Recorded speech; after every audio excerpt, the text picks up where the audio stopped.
Hello, and welcome to Basic Folk, where we have honest, authentic conversations with wonderful, under-the-radar folk musicians. I'm your host, Cindy Howes, and thank you for listening to Basic Folk. Our guest today, this is going to be fun. Mark Dignam is a singer-songwriter who is based in Pittsburgh for the past couple decades, but originally comes from Ireland. So hello, we get to listen to his awesome accent for like an hour. It's going to be great. Before we get into what Mark and I talk about, let's take a moment to thank our sponsors for Basic Folk. Basic Folk is brought to you in part by Lindsay Myers at LMNO Management. If you love hearing new artists, she thinks you will like the fresh sounds of McDean, songwriters who love each other. mcdean.co/basicfolk or on Instagram at McDeanSings. I got to know Mark Dignam during my time in Pittsburgh, which I lived in Pittsburgh for 11 years, now located in Boston. But Mark has been one of the most charismatic performers I've come across in Pittsburgh and basically ever. I know I say this a lot, but Mark has a way of really captivating a live audience in a way that is truly special. So we get into that sort of element and place that he takes his listeners when performing live. We talk about his upbringing in Ireland. We talk about cutting his teeth performing on the streets of Dublin, along with people like Glen Hansard, who Mark met when they were teenagers, and they would perform together and busk on the streets. And it's really a wild ride to listen to this interview with Mark Dignam. So glad that you have decided to check out the cast today. We'll take a listen to a song from actually the only album that Mark has up on Spotify. It's called Rebuild. It was recorded live at Tree Lady Studios in Pittsburgh, PA. The song is called Tallahassee, and then we'll get into our conversation with Mark Dignam on Basic Folk. Fought so hard this morning, thought the room would shake. Most of what I said was wrong. I realized my mistake. Now I'm screaming down the highway, trying to find where you have gone. Don't think I've made a mess like this in oh so very long. Trying to beat a storm to Tallahassee and the clouds coming down. Come on. Trying to beat a storm to Tallahassee and the clouds coming down. Yeah. Trying to beat a storm to Tallahassee and the clouds coming down, coming down. Mark Dignam. Thank Great you for to be here. Thanks for the invite. Of course. Thanks for coming to the basement, making your way all the way across town. The empire, the podcast empire. You are in it. So we're just going to talk about your entire life. Is that all right? I've got quite a bit of it now at this stage. I know. Well, also, today is Mark Dignam's birthday. That's right. 21. 21, multiple times. I liked it so much. But thanks for joining me on your birthday today. So early life, you lived in the suburbs of Dublin. Mm-hmm. What was your town like? You were born in 1968. 1968, and I grew up in a suburb called Finglas, which is, everything's so old in Ireland, so there's been villages there for a long, long time. But it became this big sprawling suburb in the 60s in Dublin, where a lot of people got turfed out of the inner city when the inner city started falling apart. And it wasn't very well catered to, the whole neighbourhoods of Ballymun and Finglas. So it became, kind of a little bit of a desperate place in some ways. A lot of the problem children from the inner cities were thrown into these areas, and wasn't much in the way of facilities. So it kind of devolved quite fast. What's that movie that Glen's in? Which one? The one about the soul band. The Commitments. Yeah, was that kind of what it was like? Yeah. That's the Commitments, and even Once to a degree is a little bit more romanticized to some degree. But and there's elements of that. And this is going to be a very confusing interview because I have so many shifting opinions about all of this stuff now. There's so much romance about Dublin and Northside Dublin, and there's also the gritty side of it. I would have grown up on the gritty side of things, and I always say to people, there's lots that I love about my neighbourhood and my city, but I wouldn't relive my teen years at all. It wasn't terribly enjoyable. You know, to a degree, I kind of walked the streets feeling like I had a target on my back. So Why is that? Well, I mean, growing up with a physical disability, you know, which I could talk a lot about in terms of countering that whole idea, but I was a target, and I felt like a target, and that was somewhat traumatic for me. So I think it put me on the outsides of everything, which, you know, to a degree, I actually think is a great thing for me as a writer and an observer of life, to have been put on the periphery of society and then be able to look in. So everything has its pros and cons. But it was tough. It was tough stuff. I didn't necessarily enjoy my childhood all that much, and particularly my teen years, which, you know, led me to falling in love with expressing myself musically later. Wow. There's so much there. Yeah. Yes, there is. I want to know a little bit more about your family. Is that all right to dive in? Maybe. Maybe. Let's see how far I delve. Dad was a truck driver. Yeah. Yeah. Do you get along? No, not really. He wasn't around very much. He was, I mean, I always joke with people, he's kind of a low-level gangster. And he basically, you know, his family were more these hardcore guys that he hung around with than us. So he never really was around all that much. So, you know, my mother, it's odd. I used to think that my mother was the issue in our family, because she, and I realise now, being a single parent myself, she was stressed out to bits. And she did a great job with what she had. She brought four of us up on her own. And I can't praise the woman enough for that. So I have that love-hate relationship with that whole... It made... The family was definitely dysfunctional. Very, very dysfunctional family. And to a degree, it led me to run away from it very quickly. You know, as soon as I hit 18... Yeah. Bang, I got a crappy little factory job in Dublin, got my own apartment in the centre of Dublin. What was the factory you were working at? It was we made transformers, electric, not the Not the toys. Not the toys, unfortunately. So, you know, winding wire around these things and making these transformers, and it was a horrible job. The guy we worked for was an asshole. You can edit that whatever way you want.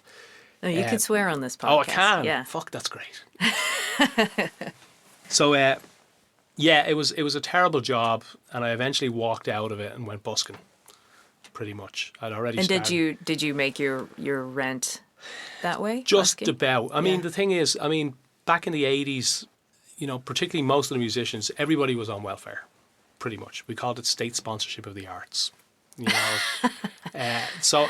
You know, and it was there weren't very many jobs for people on our side of the fence. You know, I mean, literally people would have to fake their addresses. They would have to get friends on the south side of the city and use their addresses to apply for jobs. So it was a tough time, and we were young and free spirited and trying to make music careers. So we kind of surfed that for as long as we possibly could.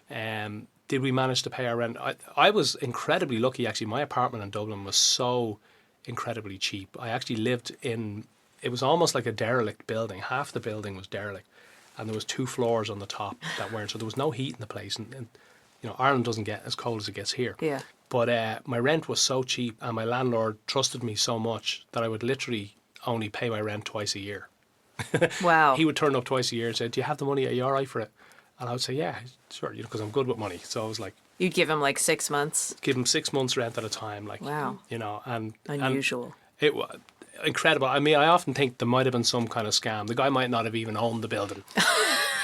Just this guy. He just turns up every twice a year and collects rent off me and then goes away again. Oh, wait, before we get into Dublin too much, I have a couple more questions about you as a young person. Yeah. Do you want to talk about the Catholic Church, or do you want to talk about the music that you are interested in? Oh, how long do we have? We have an hour. An hour. We'll possibly fit it all in. One of my first recollections of the Catholic Church, where I had some kind of an awareness that there was something wrong. We were being prepared for our first Holy Communion. That's like you're 7 years old. 7 years old. You know, and this priest comes in and he's giving the talk, and it's like, you know, Moses in the Red Sea, like everybody parts ways for the priest to come and sit amongst us and talk. And the stuff he's on about, like, he's don't ever meditate. that's the doorway to evil and hell and damnation and blah, blah, blah. And then he's making all these wisecracks about women that are just obviously very negative, and that, you know, there's stuff about whiskey, and there's, you know, it's the most stereotypical Irish Catholic priest experience that you could possibly like a parody. have. Yeah. It really was. In retrospect, it's a parody. And I remember feeling uncomfortable around the guy. I was like, I didn't like how he smelled. I didn't like how he talked. I didn't like anything about him. And Did you have a good like bullshit meter? Bullshit detector? You know what? Sometimes I think I do, and then I've been caught out recently, rather majorly, where I'm like, wow, I did not see that coming. And I don't even want to talk about that right now. Okay. But yeah, and I think I got it from there. And I mean, I grew up around so many bullshitters. I grew up around people who weren't honest and weren't okay. And so, to a degree, yes, you know, but you can still get caught out. So yeah, but I think it started there. I was like, there's something wrong with that. You know, all the books are talking about love and Jesus and all that, and then this guy seems like a reprehensible piece of shit. You know, like what's going on with that? And the thing is, like, the Catholicism that I was brought up with, we were marched through it. You know, it was a dutiful thing. It wasn't a beautiful thing. It was a dutiful thing. So when I got to like 15, 16, I was like, I don't believe any of this stuff. I don't like it. I don't like any of the people. It's all boxed in, and I really didn't like it. So as soon as my father left and there was nobody to, you know, demand that we go and do this, that and the other, I was like, right, well, screw that. I'm not doing that anymore. And it was kind of, you know, around that whole period of time, 16, 17, I think was probably quite a catalyst for me that whole time.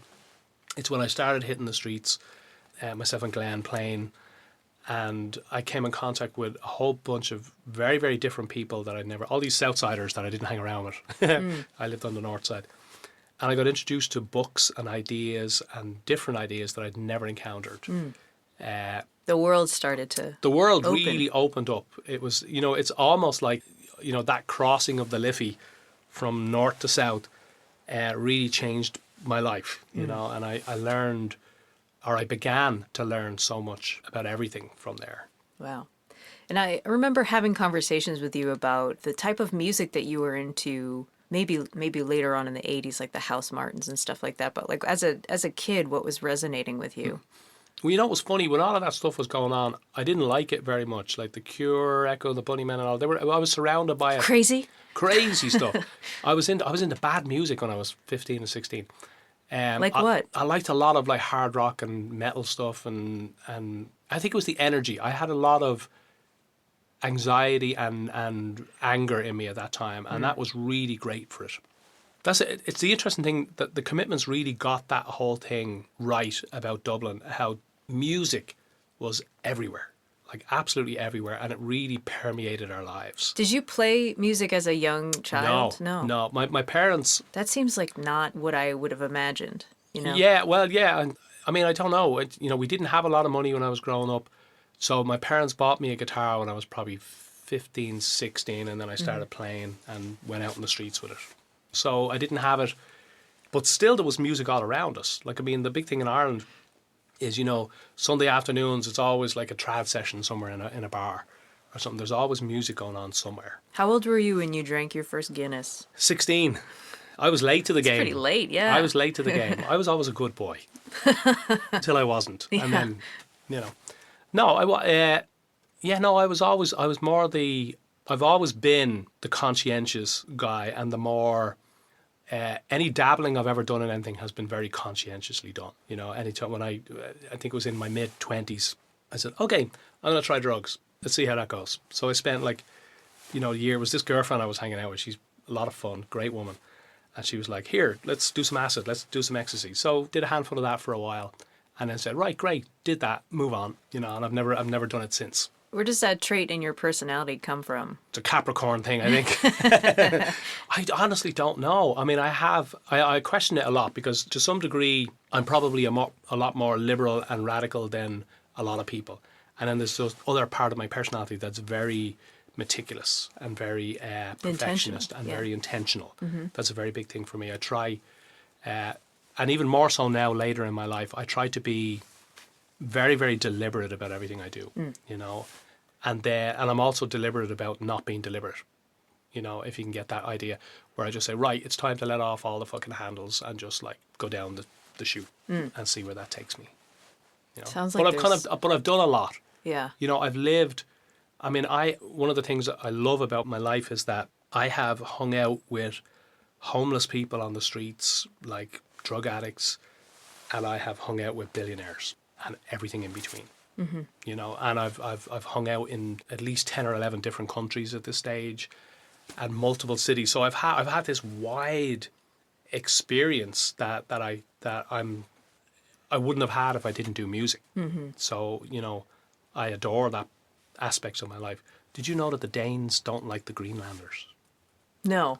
There's an aspect of Danish culture where they look on the What's Greenland. a Greenlanders? People that live in Greenland. It's another big country off. It's like Pittsburgh and Cleveland. Right.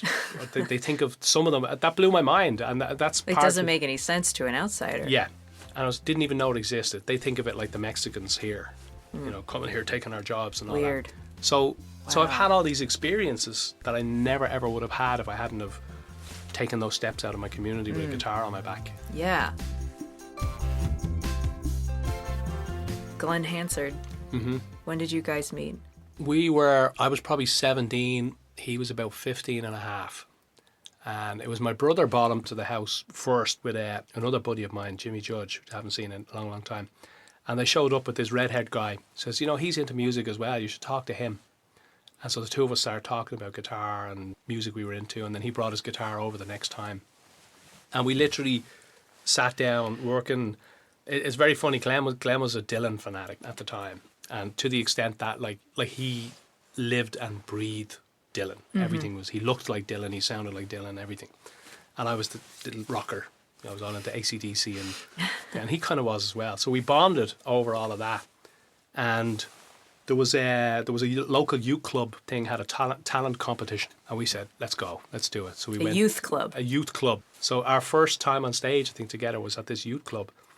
And we won the talent competition. We got a little trophy. I think his mother still has it on the on the mantelpiece at home. So from there, it was getting out. We decided to go busking because that's what you did. Yeah. So we hit the streets. Did you get to know Glen's family? Yeah. Does he get along with his family? I think, yeah. Probably more so than I do with mine. Yeah. Maybe. I don't know. Did that have any kind of effect on you, like getting to know someone's family who supports them or gets along with them? I have one of my best friends in the world, stereotypically, is Sean Murphy in Dublin. And when we were 15, 16, I hung out with him, and I was envious. I was envious of how his family was, and I almost got semi-adopted into that family. And it's funny, I've come to realise that having a family is a very, very major thing for me. That having that cohesive family unit that I didn't have is a major drive in my life, for better or worse. I think it's actually made me make some bad decisions as well. But yeah, I have an envy. I have not a lust. A lust is not the right word for it, but that general trust and drive towards trying to capture that I didn't have. So when I'm around people like that, I sit there sometimes and I look at their families and I go, yeah, I didn't have that, didn't get that. Yeah. Which is a note of sadness for me. For sure. There's so much going on there. Yeah. So getting back to playing on the streets of Dublin, can you give me a sense of like what your day-to-day was like on Grafton Street? And talk about like what Grafton Street is like. I've never been. Grafton Street, if you're for people here in Pittsburgh, it's kind of like Shadyside. It's like Walnut Street. It's fancy. Right. It's a little fancy. Like a shopping street. It would be a little bit more upmarket. And Rodeo Drive. Right, there you go. It was the Rodeo Drive of Dublin. And but it was the south side. Stephen's Green was just up the street. And what's Stephen's Green? St. Stephen's Green is, it'll pop up in major pieces of poetry. No, it's a park. Oh, okay. It's a park. But it will show up in like, the work of Yeats or the work of, it's one of these Oscar Wilde and all of those would make mention of Stephen's Green. I'm sure that there are people listening right now like, Cindy, I can't believe. How does she not know this? How does she not know? Well, the thing is, you need to go and hang out in Dublin for a little bit. I know. And then we'll do this again. But Grafton Street, so it was a little bit upscale. But with the tradition, the modernising, commercialising Ireland is then rubbing up against the old traditional, the poets and the bards get their place at the table kind of thing, you know. So there was this begrudging tolerance of street performers. It was quite odd in a way. Like, I mean, every now and then they would call the cops and try and get us moved off the streets. Did you need to get like a permit? Not at that time. They talked about it. We were very popular. Like, we were very popular. Like, You and Glenn. Yeah, and myself and Glenn started together, and then we added a few other people then. A guy called Mick Christopher, Miriam Ingram, David Udlam, all these people who would go on to form other bands later on. So it became this kind of community. And then eventually it got up to, as we got more popular, there would be literally 15, 17, sometimes 20 of us all playing. And then literally, like, every weekend, like a couple of hundred people would come in religiously every weekend to come and watch us. So it was like an outdoor concert. Sounds amazing. It was. And it's funny, like, we took it for granted, or at least I think I took it for granted at the time. It was just normality to us. The Hot House Flowers had done it before us as the Benzini brothers. I don't know if you know the Hot House Flowers. So great bunch of guys. I think that's who I was trying to refer to, and I called them the House Martins. Ah, right, there you go. The Flowers are a beautiful bunch of people. They're great guys, great musicians. So they used to busk before us because they were a couple of years older than us. So we would take their spot after them.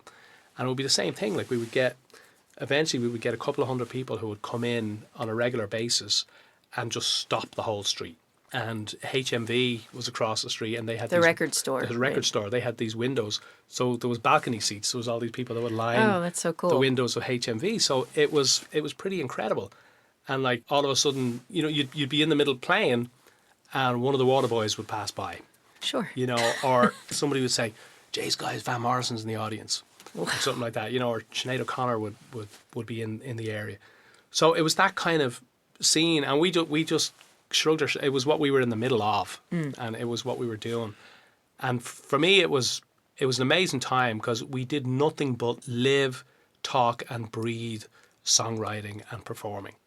And we were very much. It was almost like a workshop that went on for a few summers, where all we did was talk about how we wanted to be as performers and what we should do and shouldn't do. And, yeah.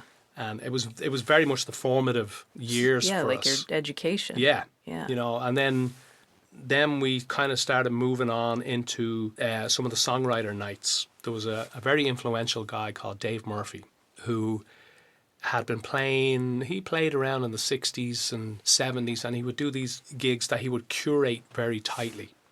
And he would invite people that he saw that he liked. And that was our next step into those gigs before we started forming our own bands and getting into bigger stages and things like that. Is this still going on? He's still on the go. You know, they've done lots of interviews with Dave, and I think maybe there's a documentary or two about him.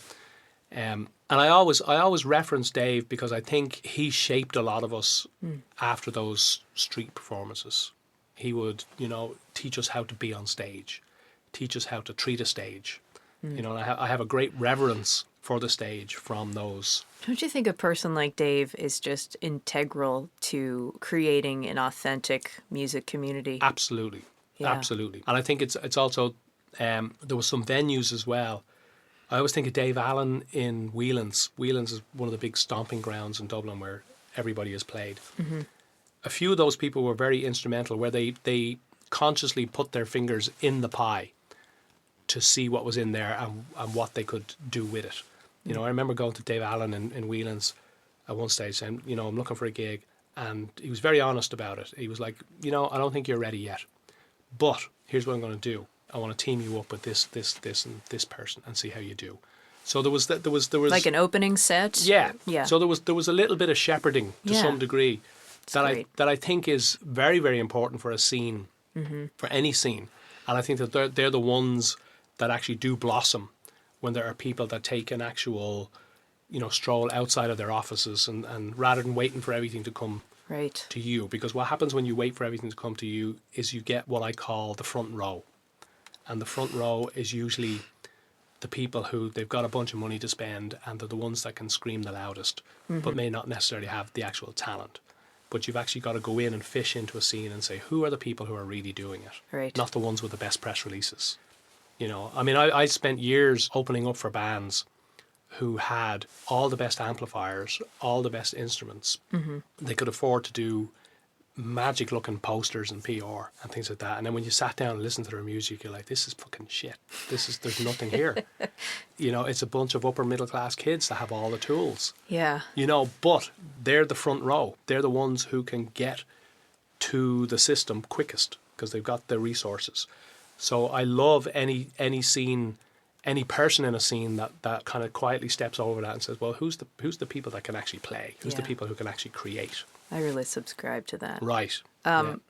So I kind of want to backtrack a little bit. Sure. You had mentioned your disability, and I want to know a little bit more about you have a limp. Have you always had it? Yeah. I was born with cerebral palsy. Essentially, it's brain damage, which explains a lot. No, Doesn't. doesn't affect me that way. But it's basically damage that's done in the process of birth. That I think maybe it cuts off some oxygen or something like that. So for me, it means I probably have about a quarter of the strength in my legs that you would have in yours. And coordination's a little tougher. In both balance. legs? Yeah, well, it's actually like my right leg is a little weaker than my left, and yet my right leg's a little bit more flexible than my left. So there's kind of like a back and forward. So mobility is definitely an issue. I don't know how I managed to do some of the things I've done over my life. Like I remember going through Paris with 2 guitars and a roller case. Wow. On public transport, and I did that. I did Germany, Denmark, France, England. I did some of these tours on my own, on public transport. Wow. And I'm looking back and I'm like, how the hell did I do that? I have no idea how I managed to, airports and trains and cabs and things like that. So I don't know, but I mean, I think somehow there's an element of me that's like, don't ever tell me that there's something I can't do. Don't ever say that to me because I'll just climb the fucking scaffold and do it. Yeah.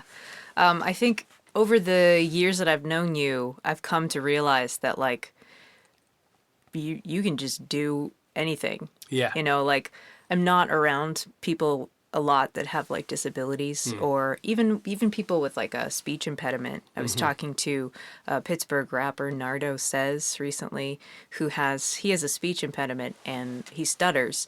And one of his songs is called Well, Did I Stutter? And he's, like, just directly, it's a hip-hop song about his disability. And I'd never experienced that before where somebody's like, yeah, I do this or I do that. And when I was interviewing him, he was like stuttering and I could feel myself wanting to like jump in and help. Yeah. And I felt that with you before. And I don't know if you can feel that from people. Yeah, I can.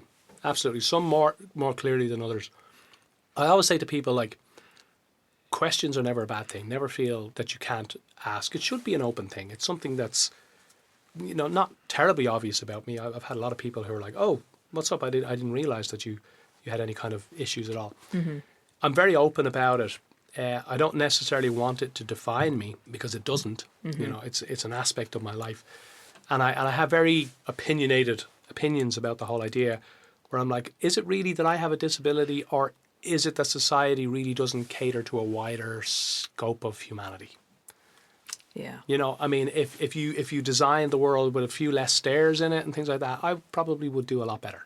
That being said, there's like 1 million stairs to get into my house and then down into my basement. That's all. Well, the trapeze and the all of that stuff really helped. So I thank you for that. Oh yes, yeah. The zip line. Yeah. Just had that installed. So how about coming to America? You had a record deal in New York, is that correct? It was actually in Ireland first. There was a small little label that I was with in Dublin, and we had it was kind of a good plan. Made sense. We rented a big house. This is in 2000. Rented a big house in Connecticut, in Hartford, and piled a whole bunch of Irish musicians into it. And the idea was, because Hartford is like literally equidistant between New York and Boston. So the idea was we would work the 2 major Irish centres of America. And unfortunately, the guy who ran the label, his credit worthiness in Ireland, which was excellent, meant nothing over here. Ugh. So he couldn't raise the capital that he really needed to raise, so the whole thing kind of sank. But I had a buddy of mine down here, Carl Mullen, who I had met in London the year before. We played the 12 Bar Club in London, which was a great little... Is Carl Irish? Carl is, yeah, he's from Ireland as well. And he settled here for years, and he was booking Rosebud and Metropole back in the day. So he was like, if you're ever anywhere near Pittsburgh, give me a shout. Rosebud and Metropole were like Down the two street. incredible venues in Pittsburgh. No longer he put me in there. front of like a lot of, like I opened up for Richie Havens, David Gray, wow. a handful of people. I can't even remember how many now. He put me in front of a good few gigs. And, so I called Carl up to say thank you for all his help. And, I'm going home now with my tail between my legs. And he was like, just, no, come down, spend the summer with me. In Pittsburgh, you can hang out at my place and then go home. You got your visa to the end of the year. Come party. Come party. So I came down and, this woman across the hall asked me out and we had this whirlwind romance. I ended up getting married, having a couple of kids. And because it's rock and roll, we did the whole divorce thing then later. Of course. Just, the bookends. So that's how I ended up here. It was kind of, I keep saying it was to everybody, it was actually an accident. I ended up here accidentally. I didn't have any firm plan to actually emigrate here. I wanted to work back and forward between Ireland and the US. But when I got here, it was like everything else had collapsed for me in Dublin, and then all of a sudden these opportunities opened up for me here. It was one of those deliberate movements. I was like, you know what, this is huge and risky and crazy, but what the hell, throw caution to the wind on this. For somebody who's like so intentional. Yeah, well, that's what I'm saying. Like, there's move. times I don't want to be completely boxed in by that, because sometimes the universe does throw you stuff that's very, very interesting and worth following. The road less followed. Right. I'm a believer in that too. You have two wonderful kids. I do, I have to say. And it's changed my life. I mean, who knows what my life would have been if I didn't make that decision, but it's changed my life in very, very fundamental ways, I believe, Yeah, they seem, I don't know them very well, but they seem like so thoughtful and lovely. They are. They're great. They have their moments. Sure, we all do. Absolutely. We all do. But they're fantastic kids. What are their names? Cian and Grania. Nice. Old Irish names. Yeah, I'm sure they have a great time during roll call. Grania won't, she won't let them put their name on a cup at Starbucks. Because she doesn't want to deal with them messing up her name. That's smart.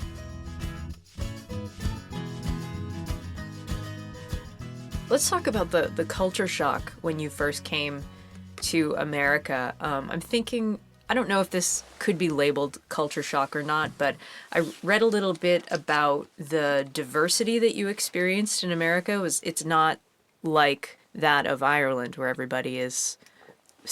mostly everybody is white and Catholic, and all of a sudden you're in New York and hearing like 8 different languages in one day. Yeah, I literally had... the very first time I was here in the US, it was 91. I was dating this girl from New York. And we flew into Logan, and it was like I walked into the middle of this TV set or something like that, with all these like new characters that I'd never seen before. All these Americans, strangely enough.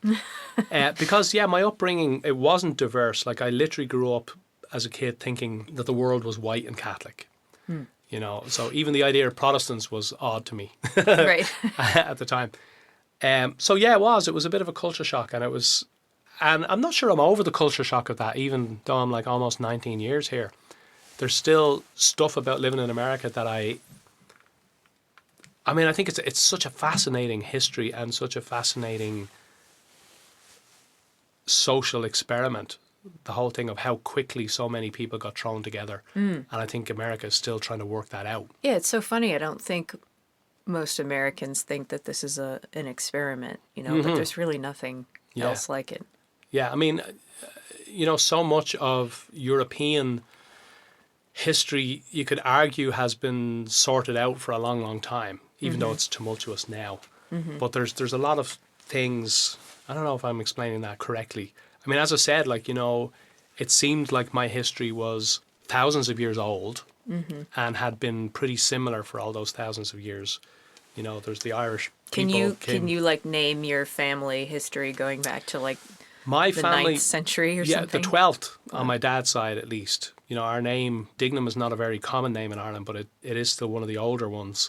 And it goes back to about the 12th century. My uncle on my mother's side, he has the family tree literally traced back to the early 1700s all around this particular area. Wow. Westmeath in Ireland. So we go back fairly far. So, coming here and having people tell me that they're like, oh, I'm an 8th Irish and all that. To us, we're kind of like, what does that mean? Like, your ankle is Irish, or you've got a very Irish-looking elbow or something. For us, it was just, well, we're just Irish. We've always been Irish, and all our family is Irish. So coming here and seeing that for the first time was fascinating, and I'm still fascinated by it. I joke to people, I think I'm probably a latent sociologist with a guitar, is really who I am. Weren't you interested in psychology? Yeah, I'm interested. I took a couple of classes recently. I did Sociology 101, which was very exciting for me and kind of depressing at the same time, because you're kind of like, all the social woes, everybody already knows. You're just getting it pointed out to you. Yeah, so but you're thinking about the political system, you're saying, like, all this information is out there, so it's willful ignorance. It's people just deciding not to be a positive force in the things that need to be changed. Yeah. That could be a whole other podcast. Sure, yeah. In our sociology podcast. Okay, I'm ready to talk about your music.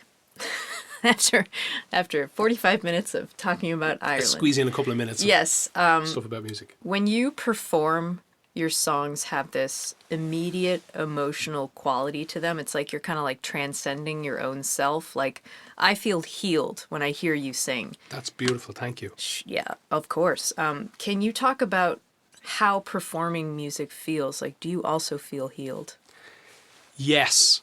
It is probably, outside of some sexual experiences, it's probably the time when I feel... Healed is a great word for it, but not quite. Ecstatic. Ecstatic is the word.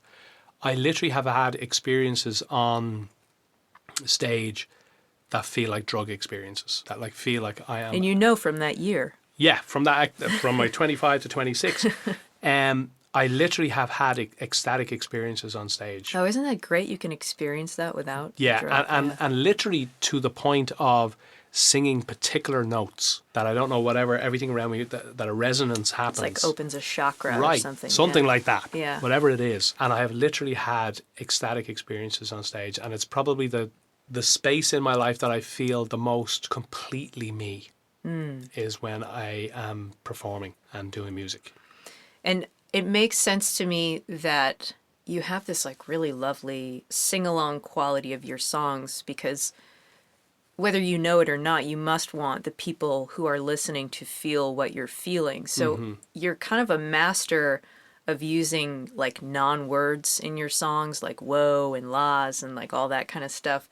And you also encourage others to join you, and it feels a lot like church when it happens. And I love that when you do that, when you're singing like non-words, you encourage people, you go, come on, yeah, and it feels like it's working, like it's just, it's not pushy, it's just... I can pinpoint exactly where I can pinpoint exactly where I started thinking about doing that.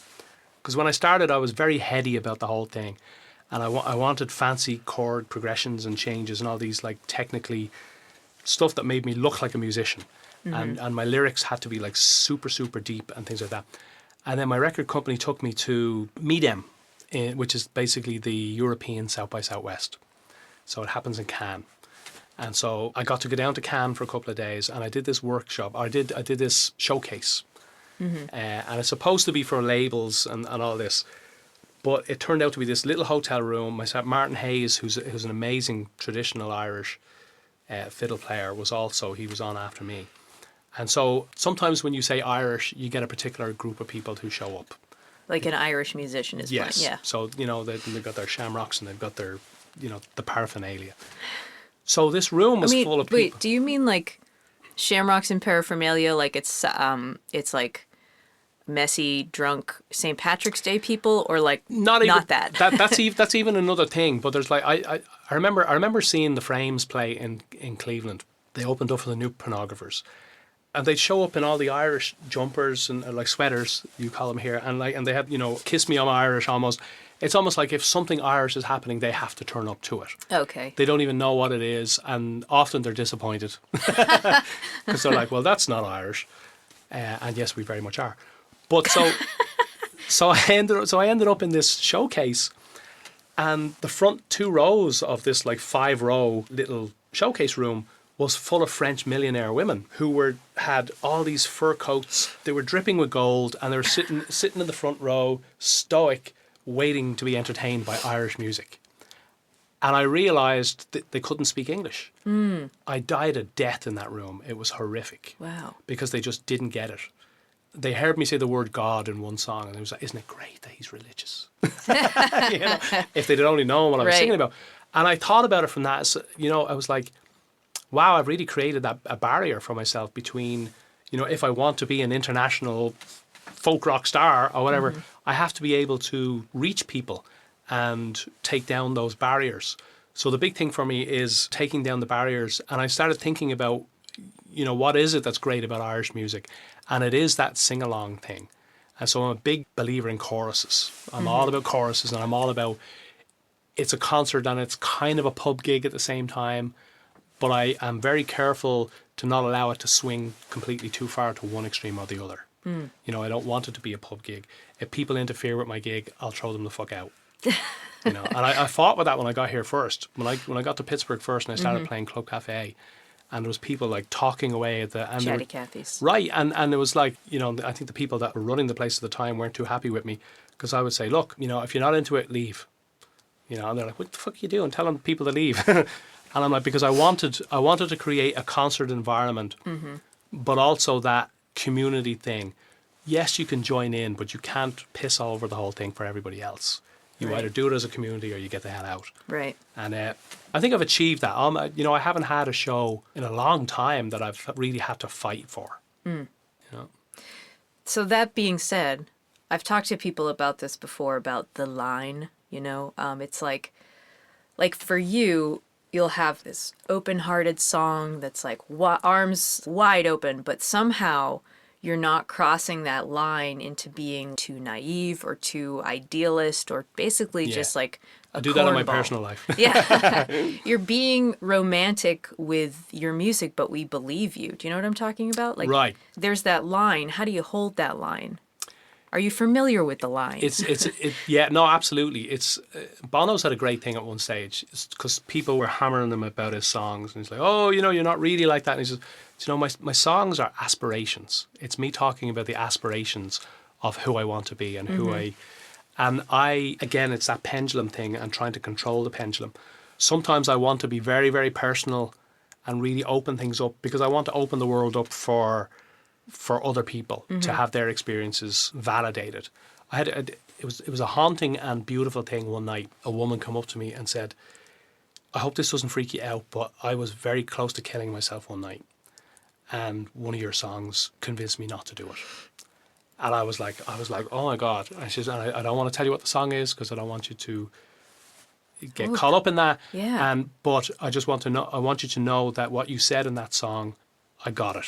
And it walked me from where I was to where I am now." Wow. And it was amazing. It was beautiful. I was like, you know, the responsibility and the power of that on the one hand was kind of terrifying, but it was also like, yes, not that I want to save the world, but I want to write songs that people can listen to and say, yes, I get it. I have been there. And so I want to sometimes open things up to the darker side of life and the family politics and personal relationships in a way that is not pop music. You know, pop has its place and it does its thing, and that's great. But I want to be the emotional, psychological sociologist with a guitar who talks about things that necessarily other people may not talk about. I wonder how you feel about social media. You're a very open person, and you seem to have taken to it as another way to show your authentic self. I could be wrong, but Yeah. you share opinions and reflections pretty freely, especially on your Facebook, and honestly, more so than a lot of musicians I've seen. And you get a good bit of reaction, but do you find social media and being able to share as you do to heighten your experience? To heighten my experience. Now, how define that a little bit more? Does it add to your life or does it take away? I honestly don't know. I just think the way that you utilize Facebook in particular, it's very engaging and it's so very you. You know, I don't know many I'm people. definitely very me. Yeah, I don't know many people who are able to just be themselves. And I mean, you hold back. You say like something sad happened to me, but I'm not going to talk about it. You know, but you're not baiting people to like ask you. It's hard to kind of put into words how you conduct yourself on Facebook, but I like it. And I wondered if, because most people, when they hear about social media and they want to talk about social media, it's usually nothing good. But I feel like you're using it in a very poetic way. Yeah, well, I think it could possibly be the way that Mark Zuckerberg thought it should have been used in the first place, where it was just all about community and all about creating, you know, that family that I didn't have, you know, that I get to have it electronically. Oh, that's so interesting. The family that you never had. Right, so I've got it. Honing that community on Facebook. I've got a community in that way. And I've got people from thousands. I've got people in other countries that I still interact with through it. So that's great. But it's a conversational thing for me more than, you know, everyone talks about the promotional opportunities of social media and how the internet's going to change the business. And I'm like, I long got over that. Yeah. I definitely use it as more of a living room than an office. You know what I mean? I definitely, I mean, there's times, yes, I do promote my gigs and things like that. Of course. But it's much more, as you can probably see, it's much more me talking about what's going on in my life and what's going on in the world and how I feel about it and getting opinions. And I mean, the thing is, most people are afraid, and this is not being derogatory towards most people, but most people are afraid to stand up and be their authentic selves. I have dealt with that a long time ago, where I've said, you know what, I want to be a little bit braver than that. I want to stand up and say unpopular things and see what people say. Right. Not even for the shock value, but just to bring things out into the open. You know, again, going back to the Catholicism and even growing up with the disability stuff, there's so many things in my life that I wasn't able to talk about. You know, I realised that my childhood was so conscripted. Nobody talked about sexuality. Nobody talked about anything outside of the framework, the mainstream myopic framework that we were all living in. So, you know, I got to break out of that framework, and I want to stay broken out of it. Yeah. I don't ever want to be restricted to the level that we can't talk about things that are actually happening for other people. I'd love to read your book. Yeah, oh man, it's going to be, particularly after this year, it's going to be, I always laugh about that. I said, man, my biography is going to be, God, it's not going to be dull. I just think, I haven't had a dull life. Yeah, I think that the reason I started this podcast was to have conversations just like this, because I think that we have so much to learn from artists who take the time to be intentional to reflect on humanity. Yeah. And if I can sit down and have an honest conversation with an artist, I think that it really gives back in a big way. And I think that, you know, not to over flatter you, but I think that we have a lot to learn from you. And your Facebook presence is just one example. Let me give you the inside scoop on artists. Okay. You know who artists are? Artists are exactly the same as you, except for we've decided to be more vocal. Artists are people who have all the same fears, experiences, and everything, and have decided to channel those into a medium of some kind. So the only difference is that the person who has all those experiences just hasn't got around to expressing them yet. Well, I would also add that artists have taken the time to reflect. And work on the craft of what they do, because you have to do the 10,000 hours to become good at what you're doing. Yeah. But I've had that conversation for so many years. People say, oh, you're so incredibly talented. I could never do what you do. And I'm like, well, actually, you could. It's just that you weren't as motivated to do it as I was. You know, I decided to put in the 10,000 hours and become what I am today, whereas you decided to go off and do something else. Right. You know, you're a much better accountant than I will ever be, sir. Totally. You know. Well, thank you. This has been really great. Pleasure. Conversation. You know what? It's always been, any of the interviews I've ever done with you have always been a pleasure. Not every interview you do in the world is a pleasure. Some of them are tough and difficult. Yeah. And I have always been delighted to get a call from you to do anything. Thank you. And definitely going to miss you in this town. Oh, for sure.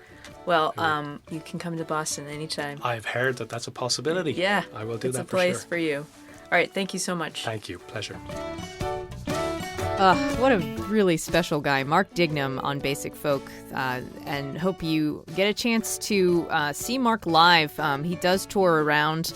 here and there, and he does have that one album up on Spotify that you can check out. It's just incredible where his songs take people when you listen to him, and he's got a great life story, and so happy to have him on the podcast. I want to take a moment to thank our sponsors again for Basic Folk.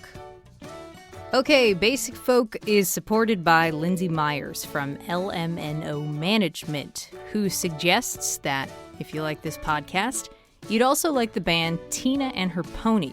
You can check them out on your preferred streaming platform or follow them at Tina and Her Pony on Facebook and Instagram.